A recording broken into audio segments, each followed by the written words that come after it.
Welcome to Growthcast, insights for B2B leaders, where we uncover the strategies, stories, and solutions driving growth for B2B leaders. I'm your host, Alex, and in each episode, we'll dive deep with industry experts on how to grow in today's competitive landscape. Today, we have Jeremy. Nice to have you today. Hi, Alex. Great to be here. Great to have you as a guest on today's episode. For our audience's benefit, do you mind doing a brief introduction around yourself and how you came about today? Yeah, of course. Hi, I'm Jeremy Basset. I'm CEO of Benji, an AI-powered sales automation tool that delivers an amazing level of personalization to help turn contacts into contracts. That's fantastic. And just a brief background on yourself. Tell us about your journey and how you got to the point of being the CEO at Benji. Yeah, so Benji, we just celebrated our 1 year birthday actually, and it's been quite a ride. We've had an amazing year of growth, product development, learnings, but above all, success for our clients, which has been really encouraging. But of course, there's a long backstory to this 1 year. So just to give you the quick overall story, I actually started my career at Unilever. I was there for 14 years, Alex, and I had an amazing 14 years there, and was a marketing director for a good chunk of that time. And as a marketing director at Unilever, in some ways you're sort of top of the food chain. You've got a lot of people pitching to you. You're spending quite big budgets, and you're allocating that against the resources that you think are going to be the best use of that money to drive growth, and drive consumer engagement. And so you got lots of people pitching. You got very good at filtering out what's spam, what's in today's world AI, what's irrelevant, what's impersonal, and then you're left with an inbox that is still unmanageable, but an inbox you have to reply to. And it was somewhat ironic when I left Unilever to set up a consultancy that I found myself having to pitch back into people in my old role, whether they're at companies like Nestle or Procter and Gamble, or banks like Barclays or HSBC.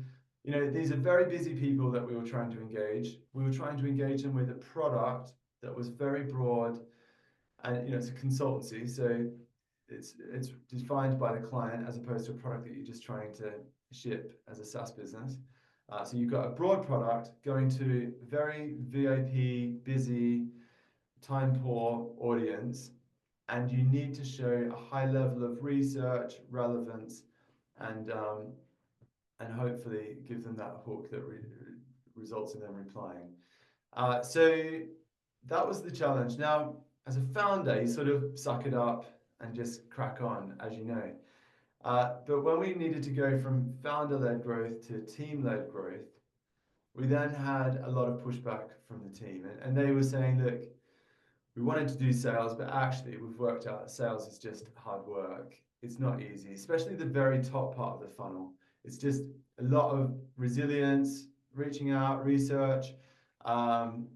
It's just a lot. It's a numbers game, but it also has to be a quality game, and it's quite unrewarding. And so we quickly realized actually that top of the funnel is very painful. It's painful for us, and we looked at, can we solve it? And that was November 2022 that we're having those discussions. GPT, OpenAI 3.0 just launched, and we realized actually maybe we can automate this. So we started playing around. With a lot of work, we managed to automate it. And then we realized, in a year, which was tough for the industry, we managed to grow by 35%. And we Wow. realized we'd not just solved our problem, we'd solved a massive industry problem. And that is, how do you show people you really care about them, you've got something relevant for them, and how do you do that autonomous or automatically and at scale? And that was the solution we'd come up with. So we then realized, okay, let's spin it out, separate business. That took us up to January last year, 2024, and the rest is history. So we've been optimizing the tool. We've been making sure it works for a very wide variety of clients, and here we are today. Yeah, with Benji. It's been quite a ride as a founder. Fantastic. That's a really interesting story, and we'll definitely get into Super Benji as a great product from what I've seen, so we can cover that. But one key question that's burning in my mind, especially you were an executive director at Unilever, a massive company. I'm sure you were getting pitched all the time as I worked at Gartner, so I was pitching to Yes, people at exactly. Unilever all the time. Yeah. So you mentioned you were very good at filtering out things. What stood out to you and be like, this is a great cold email or cold call or LinkedIn message where you'd want to take a meeting with someone, right? Because everyone's end goal is to get a meeting with such a top organization. So if it works for you, probably works for some of the smaller SMBs. And then of course you're on the other side where you're actually doing that outreach. So what were some of the things that stood out to you where you'd be like, okay, I'm willing to hear this guy's pitch? Yeah. So um, there's three key things, and then a little bit more to it. So first one is, have they done their research? And I'm Hmm. sure you saw this at Gartner. You know, you've got loads of press releases that are going out each day. You've got loads of material on social media. You've got loads of commentary from newspapers and news channels generally. So have they done their research on me and my company and understood my pain point that they can potentially solve? So that's the first one, relevance and research and then relevance. The second one is not only have they done the research, but is it then relevant to me and what I'm doing? Uh, Third one is then resilience. So sometimes I'd send a message, I generally ignore it. But if they were persistent in following up and they had relevance and research each time, then I would start to say, okay, they're really investing in this. They feel like there's something significant to connect on. I will reciprocate that. And um, and the way that you show resilience is not just nudging inboxes, you can do that, but also reaching out on other channels. So trying LinkedIn, for instance, perhaps engaging with my content on LinkedIn, giving it a like, a little comment, anything that sort of puts you on the radar Hmm. of the company and the person is helpful. And if you can combine all of these things in terms of you're liking and commenting on posts, you're actively reaching out on LinkedIn, you're sending relevant and uh, relevant messages, and well researched messages, then at some point people are going to see, okay, this person has something to say. They're determined to engage. They think there's a big idea or whatever that book might be. Um, let's give them 15, 20 minutes of time and see where things go. So those are the things that were important to me when I was at Unilever. And I think for anyone doing outreach, those are perhaps some good criteria to apply. The research, the relevance, and then some resilience. Man. And I assume you used those practices when you were building Super Benji and implemented it all in that aspect. So tell me a bit more about Super Benji, what makes it so good, and how it allowed you to achieve that 30% growth. Yeah. So what Super Benji does is basically automate everything that you or I naturally do, Alex. So as you know from Gartner, you know you're very time poor, and you've got only a certain amount of time to invest in perhaps engaging with cold prospects or people that might be reaching out to you. So you need to get that cut through. What Benji does is everything I just described, but automatically. So if you start to break down what I described, there's a few things to it. First of all, you need to understand who's your ICP. Yeah. So Benji takes time to do that.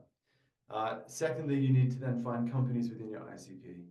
Benji then does that for you. Thirdly, you need to start to think about, okay, who's the right person in that company? Again, Benji does that for you. You then need to find their contact details. Now, you can have a guess at that. You can subscribe to databases. There's lots of different ways you can try that.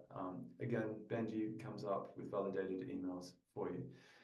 Then you have to work out, okay, now that I've got my person, what am I going to send to them? So you then start to research them. You'd read the newspaper, what's going on for them, their company, their role, their, their function or brand or whatever part of the business they're in. Um, what's happening on social media. So have they posted anything on LinkedIn recently that I could use as a hook? Have they been on a podcast or spoken on a blog? Something that I could listen to show that I'm engaging with their content and reference that when I reach out to them. Um, so again, Benji does all of that for you. And then you need to start to think, if you're a consultancy or any business for that matter, what's your hook? What's the reason that Jeremy at Unilever would reply to my message, for instance? Um, and that hook could be around creating intrigue. It could be an offer that's too good to um, to say no to. It could be that you've got the right problem at the right time, the right solution to the right problem at the right time. Uh, it could be what we call a very soft sell, where we try not to sell at all, but we convene people and perhaps invite them into being part of a community of some sort. So that's then the hook that needs to be thought through. Again, Benji has a look at your prospect list and then suggests hooks that can be used across the campaign. And we have a call with you to talk through that, and then we deploy that hook. And then the third thing you need to do is you need to obviously start engaging with the person. So having a look at their profile, making sure that, oh, Alex is viewing the profile, Alex is commenting and liking the posts, Alex has sent a connection request, oh, Alex has just popped up in my email, he's, a week or so later, he's doing follow-up to those sort of things. I've accepted the connection request. He's starting to send through a message to me that's relevant. So over the course of the month, every person is going to basically, if you're a good salesperson, will get between 4 and up to about 18 different touch points before they've even replied. That's exactly what Benji does for you 300 times a month. So he's very much automating you, but at a scale that you could only dream of. Yeah, that's really all of those points are very relevant because that's exactly what I was trained to do at Gartner. Was it? Yeah. Literally, nearly down to a T. Relevancy, research, liking, commenting, connecting on LinkedIn. We would add in the cold calling. That's something you didn't mention, but Yes. potentially I assume with AI soon, Benji will be calling them as well. But what's interesting is I did this all before AI existed, before GPT even came out. Okay. I know how much of a manual process this is It's and hard take work. away a lot of time from actually selling, which was the main part of the job, right? So I can definitely see how Benji is helping with that. Yeah. But I mean, it's in hard today's, work, but it's also unrewarding. I mean, most people, even if you write your very best messages, most people won't reply. yeah, And so it's quite frustrating to then perhaps have invested maybe an hour, sometimes 2 hours in listening to podcasts, reading blogs, trying to find that hook, to then not even get a response to a message. exactly. The most frustrating times Yeah. was when I was writing the most perfect I think it's the most perfect email. I think I'd reply super relevant but short and sweet. Thought about the subject for 30 minutes alone. And at the end, the email bounces. It was incorrect. That was some of the most frustrating times of my life. That sucks. Yeah. Yeah, no, definitely. But I've tried Super Veggie and I was highly impressed with how within 10 minutes it found my ideal kind of prospect, the emails, what my company does, a lot of things that would take me hours to find out. I did it in under 10 minutes. I was super impressed. Oh, But thanks, in Alex. today's That was just AI trying out the world, demo online, the free demo. yeah, exactly. Yeah, and I Exactly, mean, which I'll anyone include can the do link. that. You drop your email in, and then Benji does all that research, understands your company, finds your lead, researches that lead, puts it into an email. What we do say, and I'm glad that you liked it, but we do also say that demo gets about a 4 out of 10. We can really get that up to a 10 out of 10 after a 1 hour onboarding call where we understand you, understand the business, understand your ICP a bit better, and then start to refine that messaging so that yeah, so there's you just automated. No, of course and that makes complete sense given I assume it's utilizing the data that we've put on our websites, etc. So sometimes that's not ideal to the ICP we're actually targeting, given I've worked with many companies where they barely updated their website in Yeah, years. I can I think most imagine. companies struggle with keeping their website up to date, and that, yeah, I mean that comes through in the demo, but we can easily fix that. So if you've got like a product that you're launching next month and you want to focus on a new ICP and a new product, we can of course train Benji on that. Yeah, no, Get definitely. That's fantastic. And during an AI world where there's a lot of softwares that can kind of do this, it's still pretty manual if you do it yourself, but I know clay enrichment's a big one where it does similar things. It uses multiple data sources, scrapes LinkedIn posts, etc. to craft a good email specifically. It doesn't do the LinkedIn engagements. How does Super Benji stand out from that? Yeah, it's a great question. We always encourage people to A/B test our solution versus something else they might be looking at. And hand on heart, we have always won that competition. And the reason we've always won is um, we really, this is built by salespeople for salespeople, as opposed to a lot of other solutions out there which seem to be built by tech people for salespeople. And I think in today's world, you don't have to be the world's best AI technician to build the world's best AI solution. You really, it's getting easier and easier to build amazing technology. And so having an industry first level of expertise, I think, is a real precursor to success in this world. So we understand sales. Second thing, though, that I think is a big focus for us is we really understand personalization. You'll see things like, some companies like Apollo, for instance, have Show Me You Know Me. As you said, Clay can scrape LinkedIn. The problem is there's millions of data sources that you can and should be tapping into for each potential lead. Uh, so it's important to be looking well beyond LinkedIn, for instance, for insights to engage with people. If you're just using a show me you know me type thing, you're going to come up with a very generic company statement. It doesn't show you anyone that you know them. It shows that you might, if best, have had a quick look at their website, but it doesn't look at the relevance to you as given your job title at that company, or what's going on in the broader economy. So personalization is the key, and that's our second point. That's underpinned by an amazing amount of content that we're pulling in. And then we really invest a huge amount in this. For each message that's generated, we're going for quality, not quantity. So we're not a spammer. We're not sending to tens of thousands of people each month. It's only 300 people per seat. It's really replicating what you do if you're only doing this at your very best. And as a result of that, uh, well, first of all, it might be interesting to know that each message we're putting it through 30 prompts on prompts on prompts. So this is not like a simple chuck it to GPT and get Jeremy to write an email to Alex type thing. There's a whole amount of processing that's going into that. We're then fueling that with 6 Google searches. We're fueling it with 18 API calls. We're fueling it with 3 web scrapes from different sources.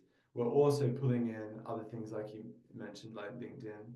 Um, Mhm. and then we're also pulling from a whole bunch of other sites as well. So there's a huge amount of data that's going into that, 30 prompts on prompts, hundreds of operations that just go into every message that Benji is producing.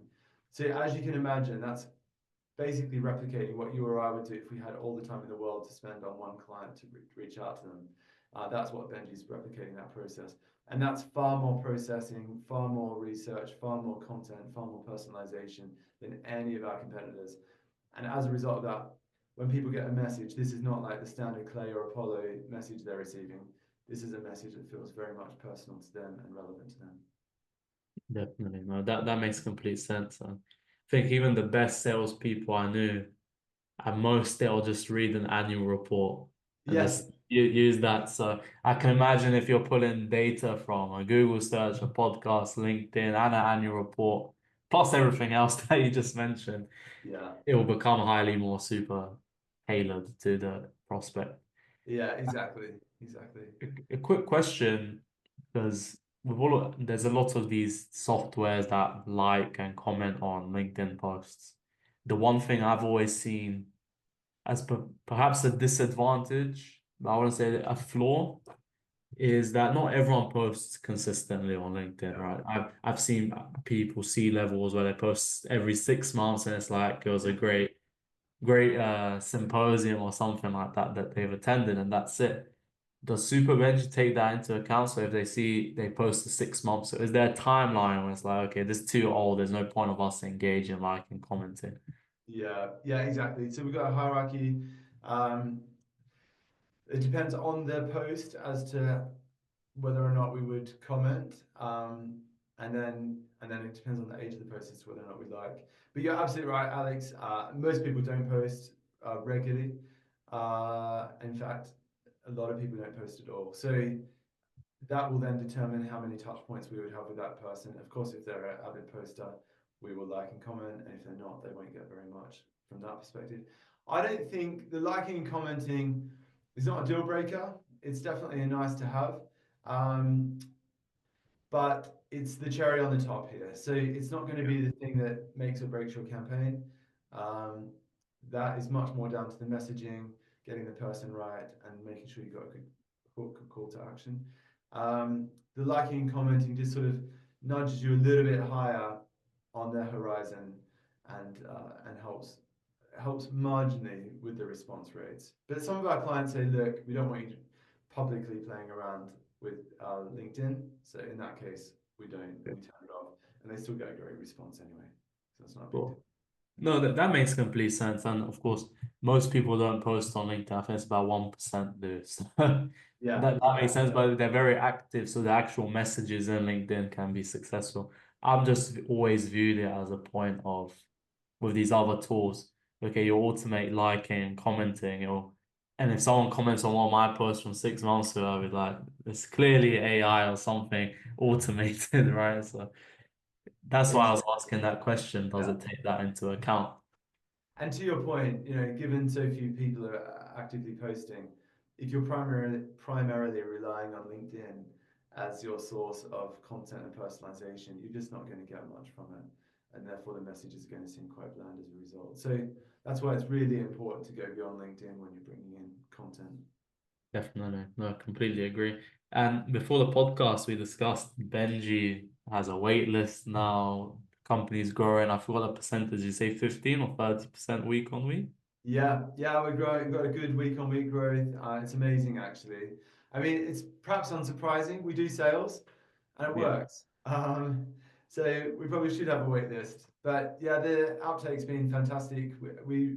I say we launched a year ago. We really only started selling in October last year, and then since then we've just had very good week-on-week growth at 15 to 30%. So we're on track to get to first million ARR by end of this quarter, which is really exciting. And yeah, it's been such an insight, Alex, into how to found a business. I would say, if you're an entrepreneur or thinking about entrepreneurship, there's never been a better time to jump into it.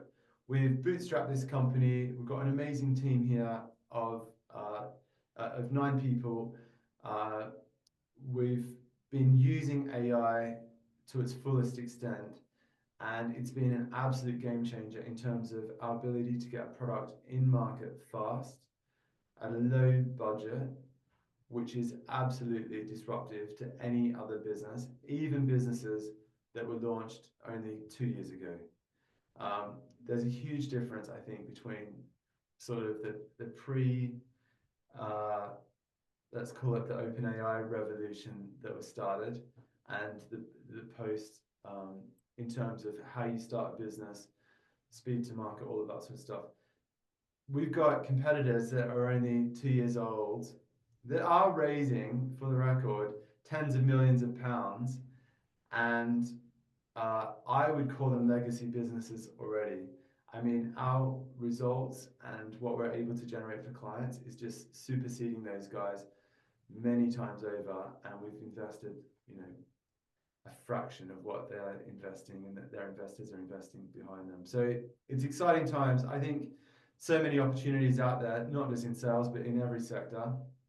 And there's never been a better time to play in terms of the you know the opportunities, the speed to market, and the capital required to get going. There's just never been a better time to get going. Definitely, I completely agree. I remember when I did in-person sales and half my day was just traveling. Now Yes, even just with Zoom post-COVID, yeah, it's changed the game. So now with AI, it's super simple. You need an email box, a Zoom subscription. If that, you can have the free one for 30 minutes. exactly. And that's pretty much it. And then a good product to sell, of course, for service. Yes. What would you say you mentioned you're standing out from some of your competitors that are raising? What do you think is that standout fact about Super Benji compared to them? Well, the nice thing about not having investors, and I'm not saying we never have investors, but we don't yet, is that we can be 100% focused on the client. So we don't have investors to manage. We're not trying to close our next round. We're not going for, um, you know. So as a CEO, I can be 100% focused on making sure that our product delivers for our clients. And if you look at our reviews, that's exactly what's happening. Our competitors have got huge amounts of money on their cap table, but disastrous G2 reviews, for example. Um, we've really been able to focus on clients, getting results for clients, and that's what's allowed us to run. And I think, you know, at some point we'll probably take on investment, so I'll have to eat my hat on this one. But there is a great case for bootstrapping your business rather than taking on too much funding, at least initially. It just allows you to be solely focused on the client delivering a product that works. And because of the way that AI and other tools are working at the moment, you can get those products to market very, very quickly. You don't need sort of 2 year development cycle before you can launch something. You can get something up and running very quickly to a point where people will hopefully be prepared to pay for it, and then you've got a validated business. Definitely. Oh, that all makes complete sense. And the business is young, right? It just celebrated 1 year. What's been some of the challenges of growing? Of course, you're experiencing tremendous growth, nearly a million ARR. There must have been some kind of challenges at the very start or throughout. Yeah, there's still challenges, Alex. This is business, but Sure. yeah, growth is not our challenge. That's and never has been actually. We've actually turned Benji off working for Benji at the moment. So Okay. yeah, we've but in terms of the challenges, I mean the speed of which we're working is I've never seen it. I mean, in my 20 working years, I've never seen this level of intensity, this level of innovation, and everything is changing really quickly. So um, there's a big challenge to, as a as Super Benji, our goal is to stay 6 to 12 months ahead of anything else on the market. And the market is moving fast. I mean, every few weeks, one of the big tech companies makes a big announcement around a new innovation they're doing with their solution. And we need to be there playing with those tools, being first to use them before they even launch here. So that's one challenge, staying ahead of the curve. I'd say the other challenge is like the challenge with growth. I mean, growth is amazing. My experience from my consultancy is that you get healthy levels of growth and then challenging levels of growth. Challenging can be negative growth, which is obviously challenging because you have to downsize, or too much growth, where things start to get a bit out of control. And so our challenge is to manage that and make sure that we're building the team, bringing on the right people at the right time to help support that growth, and making sure that we're keeping our culture and values and everything that makes us magical. We're scaling that effectively. I've seen a lot of times either founders do a great job with culture or they do a great job with growth. Rarely do you see both of those going together, and we're determined to fix that. And so what that means is making sure we're recruiting the right people who are coming on board our journey. They really get the passion and the mission. They bring passion, and they're ready to work hard and make sure we realize the vision that we're chasing. Definitely, no, that sounds like a really good perspective because when I was in sales, sometimes the culture would affect my output. I would love sales, I would love growing the business, but sometimes Yeah, the culture could annoy me and be like, why should I be delivering for you such good results if you're not going to treat me right, right? So I can see exactly. why you're pairing the two to be successful. Yeah, yeah, culture, incentives, and then I think bringing clarity to the vision that we have and the mission we're chasing is key as well, and helping to make sure that everyone's energized and on the same boat with regards to that. Yeah, no, definitely. So what's next for Benji? You're a young company. I'm sure scaling is on the agenda and bringing in Yeah, perhaps new types of products or offerings that Benji can do to help support sales leaders even more. yeah, yeah. Great question. Every time you solve a problem, you create another problem. So what we're finding now is our clients are getting loads of leads, which is amazing. Yeah. And then they have to manage those leads. So there's two things we're doing. One is just looking at how we can go a bit further down the funnel and help our clients a little bit more to manage what's coming in. So at the moment, we go to the point of getting a reply. So we'll keep messaging people. As soon as they reply, we stop all of the Benji messaging and then send you a briefing pack, and it says, here's a podcast you've listened to, here's a blog you've read, here's everything you need to know about the client, here's the messages that we've been sending, here's a suggested reply. But it's over to Mhm. you to then send that.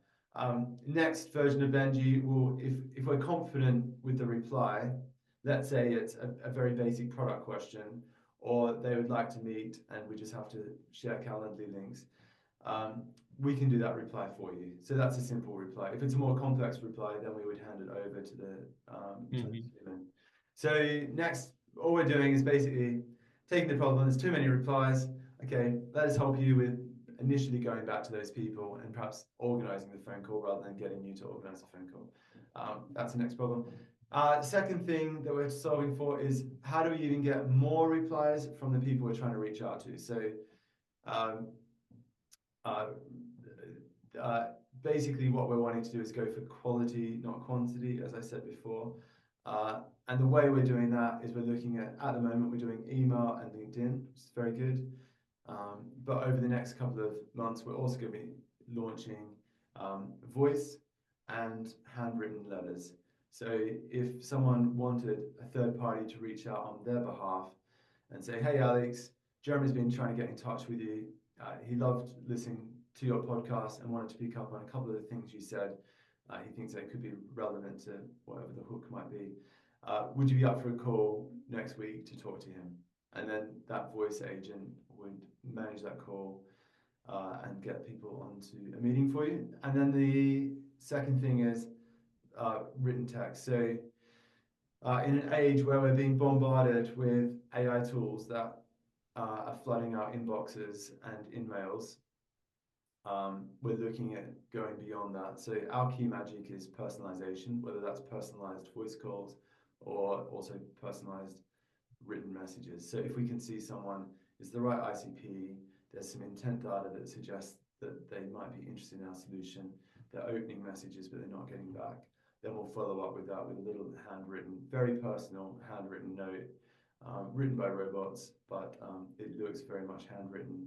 It's got a handwritten envelope, it's got a stamp on it. It feels very personal, that would then go out to people as well. So if our clients are wanting to have a more multi-pronged approach, those are some of the things that we're launching over the next few weeks and months. That's really exciting and very innovative.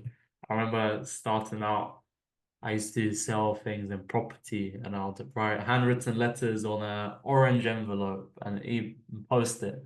So it stands out when people are grabbing their mails and they'll actually call me back and say, hey, this is a really interesting, let's Interesting. have a Yeah. discussion. That's interesting. And did you get a good response to the handwritten messages? Yeah, I'd say out of 100 envelopes, I'll get about 15 Okay, response. that's good. Yeah, that's really good. Which back then I had no experience. This was my first ever business before I went into corporate, I understood the psychology of sales. This was just fresh thinking. So I'm sure I could have optimized it a lot better.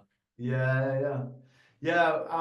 Yeah, the testing that we've done suggests those sort of results, maybe even a bit higher. So if we can get a good number of replies from email, from LinkedIn, and then take the people who are not replying and get another 15, 20, sometimes higher than that percent reply, and great.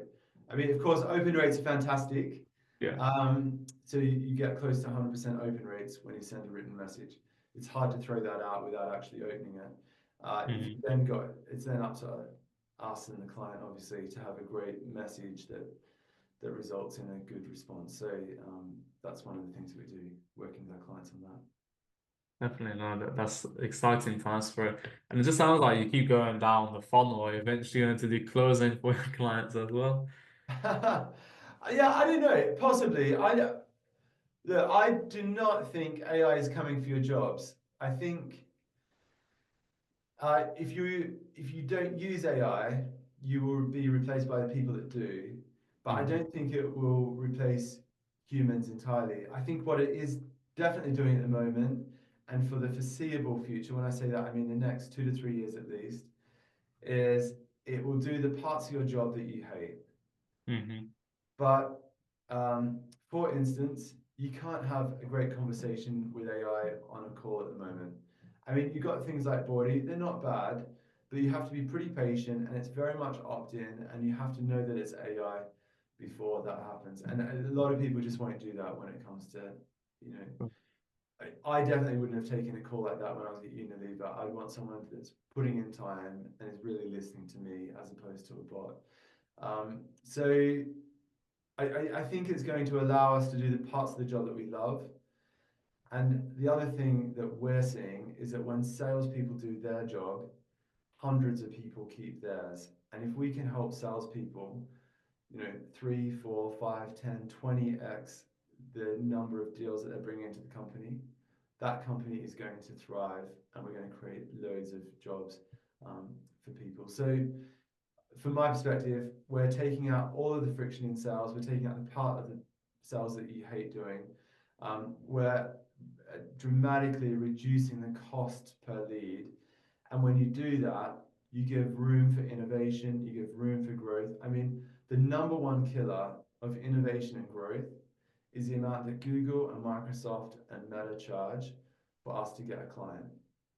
And I think those days are numbered and they can't continue because they are killing innovation, killing growth.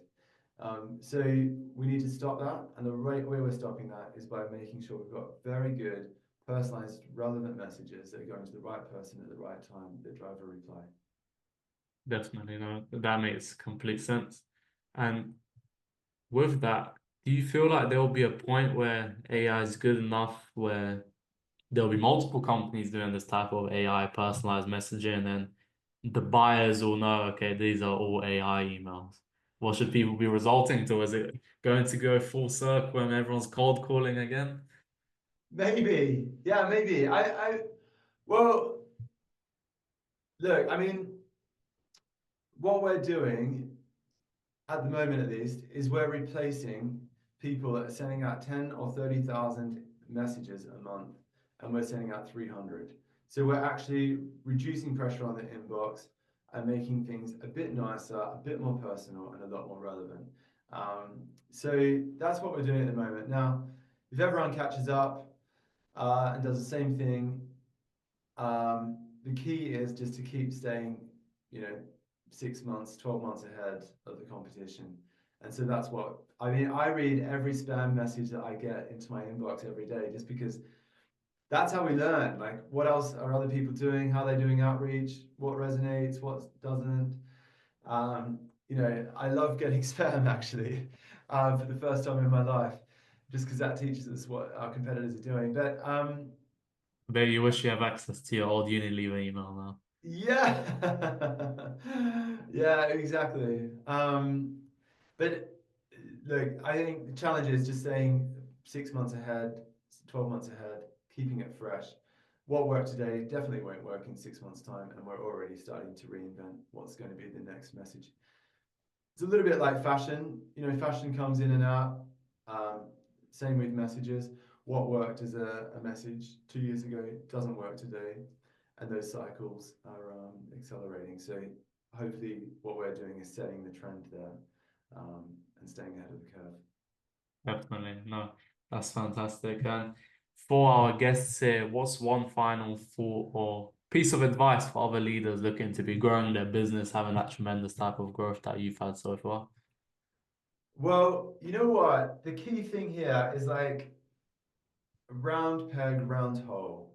The thing I've noticed, and I've started two of my own businesses and over 20 businesses when I was at Unilever. Um, if you get a good problem, then it's never been easier to come up with a good solution. The problem we're solving is a problem that pretty much every salesperson faces, every company faces. Sales is painful and sales is expensive. So it's a big problem. We've got a great solution, and then it just sells itself. So uh, we always said at CoCubed, a problem well defined is a problem half solved. And so I think there's a lot of tech flying around, solutions looking for problems. And I think, reverse that, really think what's the problem that is perhaps our personal problem, that is perhaps then a universally shared problem with people like us that we can solve.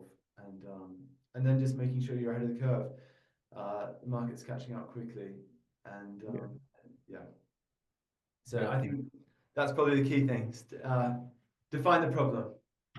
Find a problem and then stay ahead of the curve from And then then, on. exactly.